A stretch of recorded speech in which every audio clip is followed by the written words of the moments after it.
लोग अक्सर सोचते हैं कि अंग्रेजी सीखने की शुरुआत कहां से की जाए। क्या पहले टेंसेस सीखे जाएं, एक्टिव पैसिव सीखे जाएं, या फिर मॉडल से शुरुआत की जाए?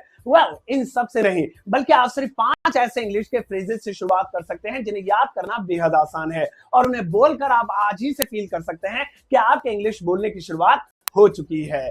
मेरा नाम है सरताज। वेलकम टू सीखो ऑफिशियल शो स्पोकन इंग्लिश। आज की इस वीडियो में मैं आपको कमाल के ऐसे 5 इंग्लिश के फ्रेजेस बताने वाला हूं जिनका इस्तेमाल आप अपनी डेली लाइफ की कॉन्वर्सेशन में कर सकते हैं, और आपको ऐसा लगेगा कि आपको आज ही से अंग्रेजी आ गई है। पहला है शैल आई। शैल आई ये किसी को मदद ऑफर करने के लिए होता है, यानी कोई इंसान कोई काम करने जा रहा है और आप उनसे कहें लाइए मैं कर दूं, तो आप वहां पर शैल आई और आगे उस काम का नाम इंग्लिश में बोलेंगे। जैसे मैं पानी लेने जा रहा हूं, इतने में आपने कहा सर लाइए मैं ला दूं, तो आप कहेंगे shall I bring the water. मम्मी सब्जियां काट रही थी, आपने मदद ऑफर की, लाइए मम्मी मैं काट दूं, shall I cut the vegetable. पापा दरवाजा खोलने जा रहे थे, आपने कहा लाइए पापा मैं खोल दूं, shall I open the door. Number 2, I can. इसका हिंदी में मतलब होता है मैं कर सकता हूं। अब कोई भी काम आप अपनी लाइफ में अगर कर सकते हैं तो आई कैन से बताइए। मैं कार चला सकता हूं, I can drive the car. मैं अंग्रेजी बोल सकता हूं, I can speak English.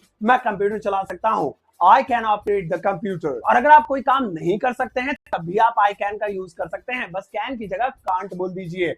I can't, मैं नहीं जा सकता हूं, आई कांट गो, मैं नहीं बोल सकता हूं, I can't speak. Number 3, let me. Let me का हिंदी में मतलब होता है मुझे करने दो। अब किसी से भी आपको कहना ना जी मुझे ये काम करने दो, आप लेट मी बोलिए और उस काम को आगे इंग्लिश में बोल दीजिए। जैसे मुझे जाने दो, लेट मी गो। मुझे आने दो, लेट मी कम। मुझे बैठने दो, लेट मी सिट। आपको एक फैक्ट बताता हूं, अमेरिका और ब्रिटेन में लेट मी को शॉर्ट में लेमे बोलते हैं। जैसे मुझे जाने दो, लेट मी गो, या फिर let me go. Number 4, fetch me. Fetch me का हिंदी में मतलब होता है मुझे ला दो। जब भी आप कोई सामान बाहर से मंगाना चाहते हैं तो आप इंग्लिश में कहेंगे फेच मी, आगे उस सामान का नाम इंग्लिश में जो आपको मंगाना है। मुझे पिज्जा ला दो, fetch me the pizza. Mummy ने कहा बेटा मुझे हरा धनिया ला दो मार्केट से, फेच मी द कोरिएंडर। पापा ने कहा जाओ बेटा मुझे बाहर से एक पेन ला दो, फेच मी अ पेन। और दोस्तों नंबर 5 है आई नीड। अब डिक्शनरी में नीड का हिंदी में मतलब होता है जरूरत है, लेकिन इंग्लिश स्पीकिंग में इसका इस्तेमाल चाहिए के लिए किया जा सकता है। कोई भी सामान अगर आपको चाहिए आप कहिए आई नीड।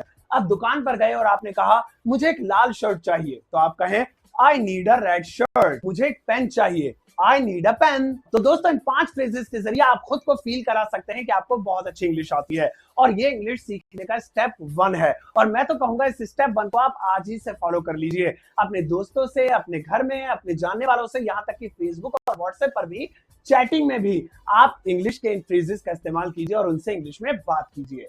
आज की क्लास आपको कैसी लगी मुझे आपका फीडबैक जानना है। अपना प्रेशियस फीडबैक देना बिल्कुल भी मत भूलिएगा, और ऐसे ही कमाल की वीडियोस देखने के लिए मुझे ऐसे ही फॉलो करते रहिएगा। अपना ध्यान रखिएगा। Take care, bye bye.